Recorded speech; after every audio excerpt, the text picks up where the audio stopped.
அனைவருக்கும் வணக்கம். சற்று நேரத்துக்கு முன்னாடி தான் ஐயா காதர் மைதீன் அவர்களுடைய பேட்டி பார்க்க முடிஞ்சது. அதாவது அதிமுகவும் திமுகவும் ஒன்றாக சேர்ந்து ஆட்சி அமைக்க முயற்சி செய்தார்கள். இதை நாங்கள் கடந்த ஒரு மாசமா சொல்லிட்டு வரோம்.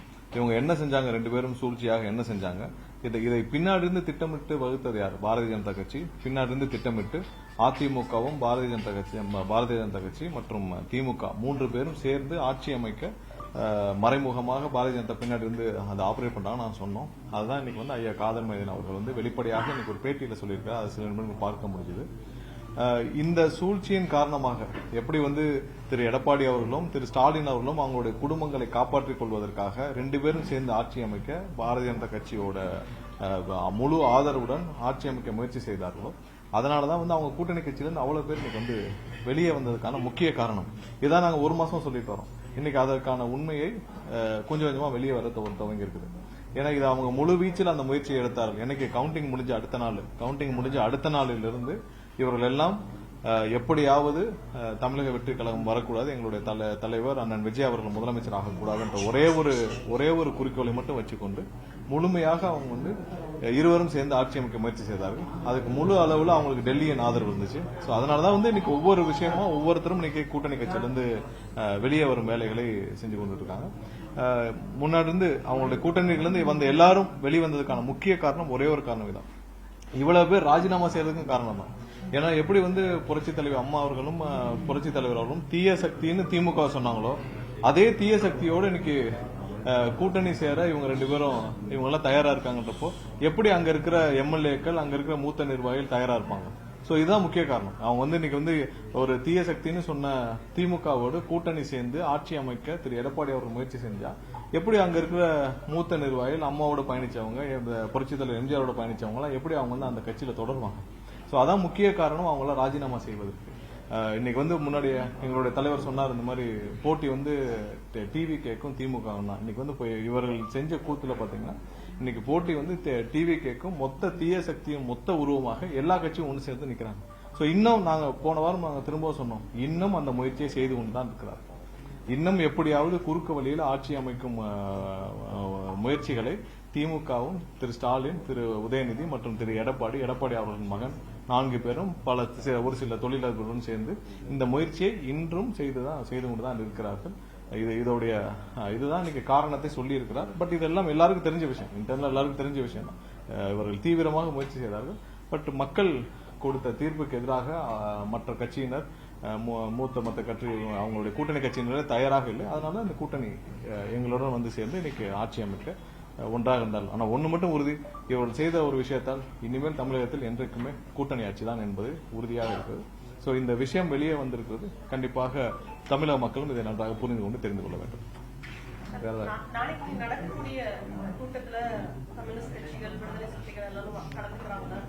எல்லாருக்கும் முறையாக அழைப்பு விடுக்கப்பட்டு வருகிறது. மொத்த எல்லாருக்கும் அவங்களுடைய அப்ரூவலோட நாங்க சொல்லுவோம்.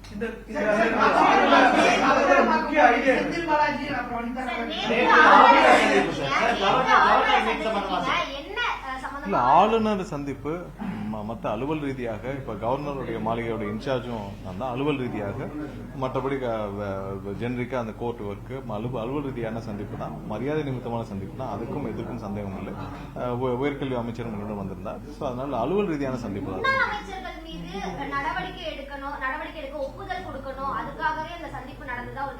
இல்ல, அதை நாங்கள் நேரடியாக அழுத்தம்லாம் கொடுக்க வேண்டாம். ஃபைல் போயிருக்கு, முடிவெடுக்க வேண்டியது அவருக்கு தெரியாதான். ஃபைல் அங்க இருக்கு, முடிவெடுக்க வேண்டியது அவருடைய வேலை. அதில் நேரடியாக போய் அழுத்தமோ இல்ல நேரடியாக பேச வேண்டிய அவசியம் இல்லை. இதெல்லாம் நார்மல் ப்ரொசீஜர்ஸ். முடிவெடுக்காமல் இருப்பதற்கு என்ன காரணம்னு அவர் தான் விளக்கணும். சோ அதை போய் கேட்கக்கூடிய உரிமை எங்களுக்கு இல்லை.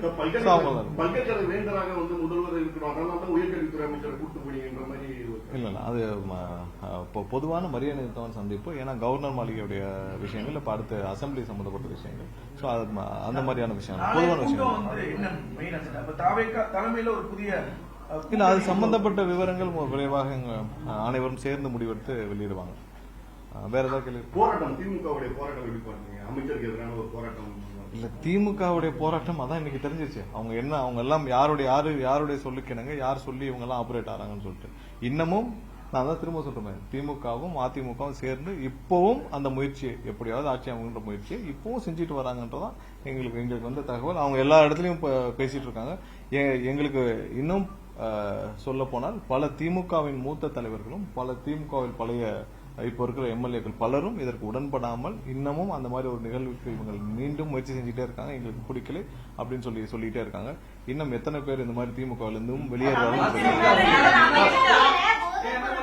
வைக்கப்படுது, அவரை வந்து பதவி நீக்கம் செய்யணும் சொல்லிட்டு தொடர்ச்சியா வலியுறுத்தி வராங்க. இல்ல அது சம்பந்தமாக அவரே ஒரு விளக்கம் கொடுத்திருக்கிறார். என்னென்ன விளக்கம் கொடுத்திருக்காரு, கண்டிப்பா அதையும் வந்து கட்சியில் வந்து என்னன்னு சொல்லி பார்த்துட்டு இருக்கோம். அது சம்பந்தம் அவரும் ஒரு விளக்கம் கொடுத்திருக்காரு. இல்ல அந்த விளக்கம் அவர் விளக்கம் கொடுத்திருக்காரு. அதை எல்லாரும் பரிசீலிச்சு செக் பண்ணி வேலிடேட் பண்ணிட்டு இருக்கோம். பார்ப்போம்.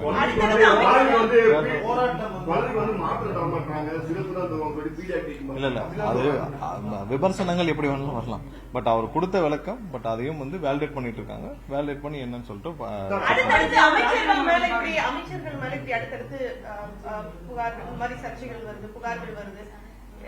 இல்ல எந்த வேற எந்த புகார்களும்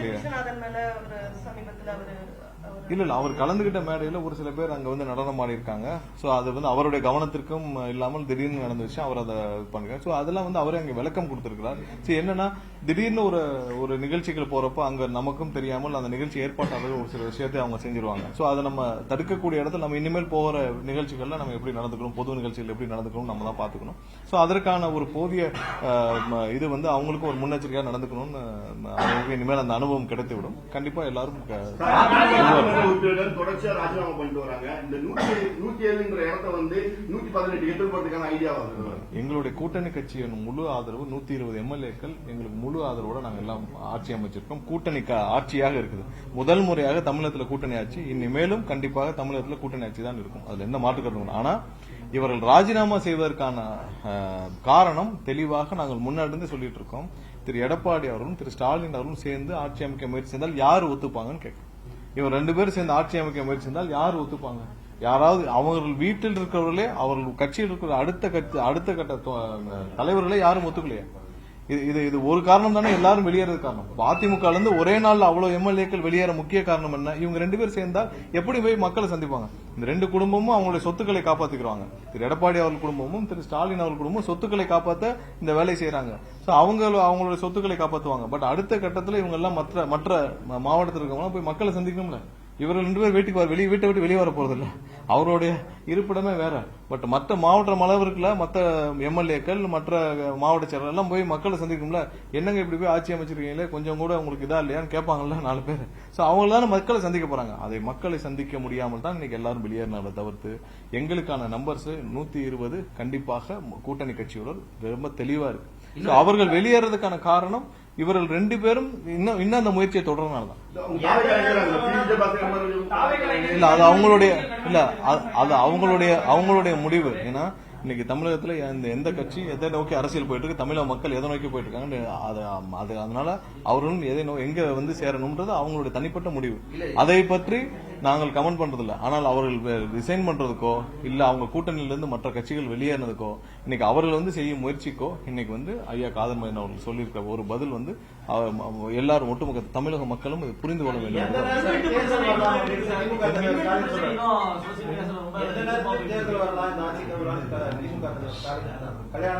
அதுதான் சொல்றேன். அவர்கள் இன்னமும் அந்த முயற்சியை செஞ்சுட்டு இருக்காரு. திரு ஸ்டாலின் அவர் சொல்வது என்னன்னா, இன்னமும் எப்படியாவது குதிரை பேரத்தின் மூலமாக யாரையாவது பர்ச்சேஸ் பண்ணி பல லட்சம் கோடி பல ஆயிரம் கோடி பணத்தை வைத்திருக்கும் இருவரும் சேர்ந்து எப்படியாவது ஆட்சி அமைக்க முடியும் என்று இன்னமும் முயற்சி செய்து இன்று காலை வரை இந்த நொடி வரை முயற்சி செஞ்சுட்டு தான் இருக்காங்க. அவர்களால் வேற வழியே இல்லை. அவருடைய சொத்துக்களை காப்பாற்ற அவர்கள் மேல இருக்கிற பல வழக்குகள் வரும் என்ற பயத்தால் அவர் வந்து எப்படியாவது அவருடைய சொத்துக்களை காப்பாற்றுவதற்காக இந்த ஆட்சி அமைக்கணும்னு சொல்லி ஒவ்வொரு நாளும் இந்த நொடி வரை முயற்சி செஞ்சுட்டு தான் இருக்காங்க. பொதுச்செயலாளர் வைகோ பேசும்பொழுது மிக முக்கியமாக அந்த 2 எம்எல்ஏக்கள் ராஜினாமா செய்தால் முதலமைச்சரை பிரசாரம் செய்வார் என்ற மாதிரி பேசின அந்த காணொலிக்கு தொடர்ச்சியாக என்ன சம்பந்தம் எல்லாருக்கும் இப்ப சொல்ல முடியாத ஒரு விஷயத்தை ஐயா காதர் மகேந்திரன் அவர்கள் வந்து சொல்லியிருக்காங்க. ஏன்னா இதான் திரு ஸ்டாலின் அவர்களே எனக்கு போன் பண்ணி நாங்க வந்து எடப்பாடி முதலமைச்சர் ஆகணும்னு கேட்டிருக்கிறார். அப்ப இது யாராவது எதிர்பார்த்தீங்களா? சரி, இதுதான் நடந்து அதே இல்ல என்னன்னா ஐயா வைகோ அவர்கள் மூத்தவர். ஐயா வைகோ அவர்கள் ரொம்ப மூத்தவர். அவர் வந்து என்னைக்கும் பதவிக்காக ஆசைப்பட்டதில்லை. அவருக்கு அமைச்சர் பதவி கிடைச்ச கூட அவர் பதவிக்கு ஆசைப்பட்டதில்லை. அவர் 2004 அவர்களுக்கு கிடைச்ச எம்பி பதவியும் சேர்த்து திரு கலைஞர் அவர்கள், திரு கருணாநிதி அவர்கள் அதையும் சேர்த்து பேரம் பேசி அவங்க கட்சிக்கு மினிஸ்டர் வாங்கிட்டு போயிட்டார் பிறந்த காங்கிரஸ் ஆட்சியில. என்னைக்கும் ஆட்சி அதிகாரத்துக்கோ இல்ல மந்திரிக்கோ இல்ல பெரிய பதவிக்கோ ஆசைப்படாத ஐயா வைகோ போன்றவர்களை இவர்கள் இத்தனை நாள் இதெல்லாம் சேர்த்துதான் இவங்க வந்து பதவிக்கு வந்தாங்க. ஆனால் இன்னைக்கு மக்கள் தீர்ப்புக்கு எதிராக திரு ஸ்டாலின் அவர்கள் யோசிக்கும் பொழுது அனைவரும் அவர்களுடன் இருந்து பயணிக்க முடியாமல் வெளியேறாங்க. இதான் முக்கிய காரணம். அவர்கள் என்னைக்கும் வந்து ஐயா வைகோ வந்து என்னைக்கும் பதவிக்கு வேணாம், பெரிய மினிஸ்ட்ரி வேண்டாம், அவர் முதலமைச்சரே கொடுத்திருந்தாலும் அவருடைய பாதையில் அவர் பயணிக்கக்கூடியவர். அவர் அதெல்லாம் அவருக்கு இன்னைக்கு முடியாத காரணம் திரு ஸ்டாலின் அவர்கள் இன்றளவும் அவர் வந்து அதிமுகவோடு சேர்ந்து பாரதிய ஜனதாவுடைய மறைமுக பாதுகாப்போடு இன்னைக்கு வந்து ஆட்சி அமைக்க முயற்சி செய்வதால் தான், அந்த முயற்சி நடப்பதால் தான் யாரும் நியாயமாக நேர்மையாக அரசியல் செய்யும் யாரும் அவருடன் பயணிக்க விரும்ப மாட்டார்கள். அவர் வந்து 2004 இவங்க எம்பியும் சேர்த்து திரு கலைஞர் அவர்கள் வந்து பேரம் பேசி அவருக்கு எம்பி மினிஸ்டர் வாங்கிட்டு போனார். அதையும் பார்த்து விட்டு பேசாமல் தட்டி கொடுத்துட்டு எங்களுக்கு பதவி வேண்டாம், இது வேண்டாம், அமைச்சர் வேண்டாம், நாங்கள் மக்களுக்கு சேவை செய்தால் மட்டுமே போதும் இருக்கிறவர் ஐயா வைகோ. அவர் என்னைக்கும் பதவிக்கோ பணத்துக்கோ ஆசைப்பட்டது. அவர் வெளியேறதுக்கு முக்கிய காரணம் இவர்கள் இல்ல அவர் அவருடைய மக்களுடைய தீர்ப்புக்கு ஆதரவாக மக்கள் என்ன நினைக்கிறாங்க, மக்கள் இன்னைக்கு யாருக்கு ஆதரவா இருக்காங்க, அதனுடன் சேர்ந்து மக்களுடன் சேர்ந்து பயணிப்பதற்கு அனைவருக்கும் விருப்பமாக இருக்குது. இன்னைக்கு மக்கள் தீர்ப்புக்கு எதிராக செயல்படும் இவர்களோட யாரும் செல்ல விரும்பவில்லை. அதான் முக்கிய காரணம். அதனால யாரும் இந்த மாதிரி முயற்சி செய்யும் கடைசியில் இந்த 2 பேரும் தனித்து நிற்பாங்க. திரு ஸ்டாலினும் குடும்பமும் எடப்பாடி குடும்பம் தனித்து நிற்கும். இன்னும் 2 வருஷத்துல பாருங்க 2 பேரும் மொத்தமா கட்சியை பாஜகவோட அனுப்பிச்சிட்டு 2 ஆளுக்கு ஒரு மந்திரி சீட் வாங்கிட்டு போறாங்க. ஆளுக்கு ஒரு கேபினெட் மினிஸ்டர் வாங்கிட்டு போனாலும் ஆச்சரியம் இல்லை. ஏன்னா அவங்க கட்சி மொத்த கட்சியும் இன்னைக்கு காலி ஆயிடுச்சு. மொத்த கட்சியும் இன்னைக்கு யாருமே இல்ல. அப்ப மொத்தமும் வந்து இந்த 2 வருஷம் கழிச்சு கட்சியை நடத்த முடியாமல் பாதுகாப்பு அவங்களுடைய குடும்பத்திற்கு பாதுகாப்பு இருந்தால் மட்டும் போதும். நிறைய எக்ஸாம்பிள் இருக்கு. நிறைய நார்த்ல நிறைய கட்சி இந்த மாதிரி ஆயிடுச்சு. கடைசியில போய் ஒரு கேபினெட் மினிஸ்டர் வாங்கிட்டு போன காலங்கள் இருக்கு. நிறைய பழைய கட்சிகள் நிறைய இருக்கு. அதே மாதிரி தமிழ்நாட்டிலும் திரு எடப்பாடி அவர்களும் திரு ஸ்டாலின் அவர்களும் வீட்டுக்கு ஒரு கேபினெட் மினிஸ்டர் வாங்கிட்டு 2 வருஷத்துல போறாங்களா இல்லையா மட்டும் பாருங்க. நன்றி. நாளைக்கு தோழமை கட்சிகள் அது கண்டிப்பா அறிவிப்போம்.